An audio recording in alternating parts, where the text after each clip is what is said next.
This is a rabbit skull, or I guess not quite yet at this point. But this was a rabbit that I had gotten for my daughter. She actually likes rabbit meat. I'm not sure how that started, but she has an affinity for it. So I promised her I would get a rabbit. I went on Craigslist, found a family selling some rabbits they had, and went and picked one up.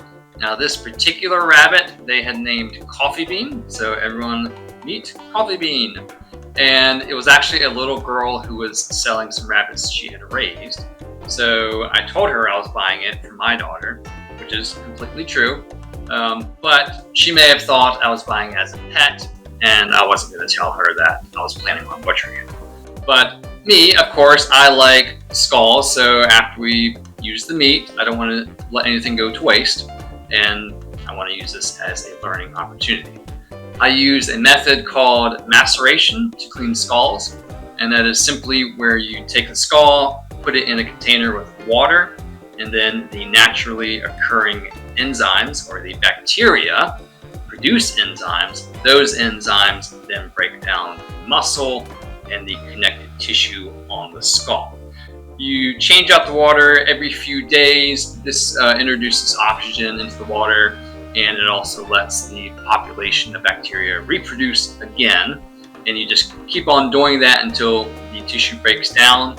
And it is smelly, but it's one of the safest methods to clean a skull, especially for small animals like rabbits, because their skulls are so thin and fragile. So this method for cleaning is my personal favorite for all skulls, but especially for small skulls. So I'm just going to continue to dump out that nasty water until the skull gets nice and clean. So at that point, it might look like it's clean, but there probably is some grease still left in the bones. So I add dish soap and then just continue to put it in heated water. And then after it is degreased, I move on to disinfecting and whitening the skull with hydrogen peroxide. Don't ever use bleach to whiten the skull. Bleach will break down the bone, and it is just not a good idea for it. It'll become all crusty, and it'll make the bone very fragile. After you've cleaned the skull, gotten all the grease out of it, and whitened it with peroxide, it's just a matter of kind of putting that puzzle back together. And this really is the favorite part of the process for me. It's always a challenge, especially when you have a ton of little teeth and you're trying to figure out how the bones go back together. So it really is a learning experience, and you learn something new every single time you do it, whether you're working on different species or an older animal, or even like a fetal skull from a baby animal. It's just some really cool stuff you can learn. And in the end, you end up with a nice, clean, white skull. And this one has a little bit of story behind it. Its name is Coffee Bean. I got it for my daughter, and somebody thought it was becoming a pet. So there you have it.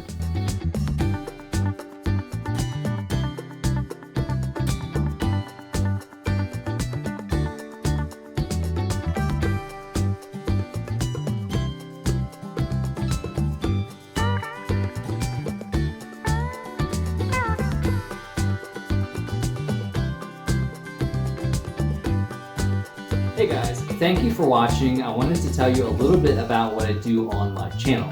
I publish skull cleaning and skull preservation videos in the hopes that it will change people's perspective on how they see skulls. Skulls are not the scary thing that you should see around Halloween. They are learning opportunities, and they're opportunities to learn about the animals in the world around us.